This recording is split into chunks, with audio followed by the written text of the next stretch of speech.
नमस्कार, आप देख रहे हैं न्यूज 18 का डिजिटल प्लेटफॉर्म और मैं हूं आपके साथ जागृति खंतवाल। देश के लाखों केंद्रीय शिक्षकों से जुड़ी एक बड़ी खबर है। दरअसल 8वें वेतन आयोग को लेकर उनकी मांगें अब खुलकर सामने आ चुकी हैं और ये सिर्फ वेतन बढ़ोतरी की बात नहीं बल्कि एक व्यापक सुधार एजेंडा है जिसमें सैलरी, भत्ते, पेंशन, प्रमोशन और इसके साथ ही और तमाम चीजें भी शामिल है। मेडिकल सुविधाओं तक हर पहलू शामिल है। प्रगतिशील शिक्षक न्याय मंच यानी कि PSNM ने अपनी तरफ से एक विस्तृत ज्ञापन आयोग को सौंपा है। संगठन का साफ कहना है कि मौजूदा आर्थिक हालात में शिक्षकों की आय और सुविधाओं में बड़ा और ठोस बदलाव जरूरी हो चुका है।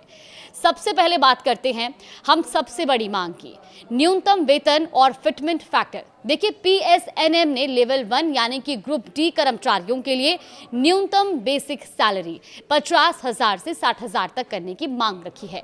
वही एंट्री लेवल शिक्षक जो कि लेवल 6 में आते हैं उनके लिए न्यूनतम वेतन 1,34,500 प्रस्तावित किया गया है। इसके साथ ही फिटमेंट फैक्टर को मौजूदा 2.62 से बढ़ाकर 3.83 करने की मांग की गई है और अगर ये मांगे मानी जाती हैं तो कर्मचारियों की सैलरी में बड़ा उछाल देखने को मिल सकता है। अब बात करते हैं महंगाई भत्ते यानी कि DA की। देखिए, शिक्षक संगठन ने मांग की है कि जैसे ही DA 50% तक पहुंचे उसे बेसिक सैलरी में मर्ज कर दिया जाए और इसके साथ ही DA की गणना को एक और सटीक बनाने के लिए 2 दशमलव तक करने का सुझाव भी दिया है। बच्चों की शिक्षा भत्ता यानी कि CEA को लेकर भी बड़ा प्रस्ताव रखा गया है। अभी जहां ये भत्ता करीब 2,800 रुपए प्रति माह प्रति बच्चा है, उसे बढ़ाकर 7,000 करने की मांग की गई, यानी कि लगभग 2.5 गुना बढ़ोतरी का प्रस्ताव। अब आते हैं HRA और ट्रांसपोर्ट अलाउंस पर। PSNM ने हाउस रेंट अलाउंस की दरों को मौजूदा 10%, 20% और 30% से बढ़ाकर 12%, 24% और 36% करने की मांग कही है। वहीं ट्रांसपोर्ट अलाउंस को बेसिक सैलरी का 12 से 15% करने और न्यूनतम 9,000 तय करने का सुझाव दिया गया है। अब इसके अलावा डिजिटल दौर को ध्यान में रखते हुए 2,000 प्रति माह का डिजिटल अलाउंस देने का भी प्रस्ताव शामिल किया गया है। दरअसल अगर हम सुविधाओं की बात करें तो संगठन ने सालाना 14 कैजुअल लीव, 30 अर्नड लीव और इसके अलावा 20 मेडिकल लीव की मांग रखी है। रिटायरमेंट के समय अर्नड लीव को एनकैशमेंट को 300 दिन के भीतर बढ़ाकर 400 दिन करने का प्रस्ताव भी दिया गया है और बोनस को लेकर की भी बड़ी मांग सामने आई है। दरअसल वर्तमान में जहां न्यूनतम बोनस 6,908 है, अब उसे बढ़ाकर 27,640 करने की मांग की गई है।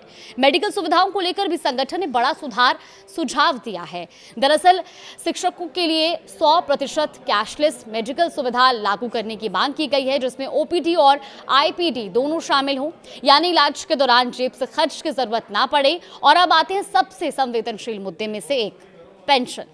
PSNM ने पुरानी पेंशन योजना यानी कि OPS को फिर से लागू करने की मांग की है और साथ ही NPS और UPS को समाप्त करने का सुझाव भी दिया गया है।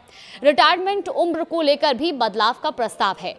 संगठन चाहता है कि शिक्षकों की सेवानिवृत्त आयु 60 साल से बढ़ाकर 65 साल की जाए। प्रमोशन के मुद्दे पर भी अहम सुझाव दिए गए हैं। MACP स्कीम में बदलाव कर 6, 12, 18 और 24 साल पर अपग्रेडेशन देने की मांग रखी गई है ताकि कर्मचारियों को समय पर करियर ग्रोथ मिल सके। तो कुल मिलाकर ये सिर्फ वेतन बढ़ाने की मांग नहीं है बल्कि शिक्षकों की पूरी सेवा संरचना को बेहतर बनाने का प्रस्ताव है। संगठन का ये मानना है कि इन सुधारों से न सिर्फ शिक्षकों की आर्थिक स्थिति मजबूत होगी बल्कि देश की शिक्षा व्यवस्था को भी सीधा फायदा मिलेगा। और अब सवाल ये है कि 8वां वेतन आयोग इन मांगों पर कितना और कैसे विचार करता है, क्योंकि इसका असर सिर्फ शिक्षकों पर नहीं बल्कि पूरे सरकारी तंत्र और लाखों परिवारों पर पड़ने वाला है।